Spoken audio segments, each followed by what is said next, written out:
আমার জীবন থেকে একটা বছর চলে গেল, মানে আমি কবরের দিকে এক ধাপ এগিয়ে গেলাম।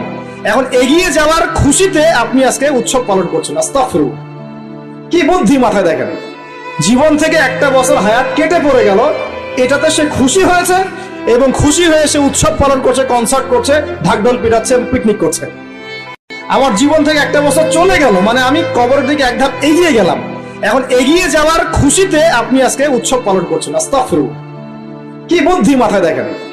জীবন থেকে একটা বছর হায়াত কেটে পড়ে গেল, এটাতে সে খুশি হয়েছে এবং খুশি হয়ে সে উৎসব পালন করছে, কনসার্ট করছে, ঢাকঢোল পিটাচ্ছে, পিকনিক করছে। আমার জীবন থেকে একটা বছর চলে গেল, মানে আমি কবরের দিকে এক ধাপ এগিয়ে গেলাম। এখন এগিয়ে যাওয়ার খুশিতে আপনি আজকে উৎসব পালন করছেন। আস্তাগফিরুল্লাহ, কি বুদ্ধি মাথায় দেখেন। জীবন থেকে একটা বছর হায়াত কেটে পড়ে গেল, এটাতে সে খুশি হয়েছে এবং খুশি হয়ে সে উৎসব পালন করছে, কনসার্ট করছে, ঢাকঢোল পিটাচ্ছে, পিকনিক করছে।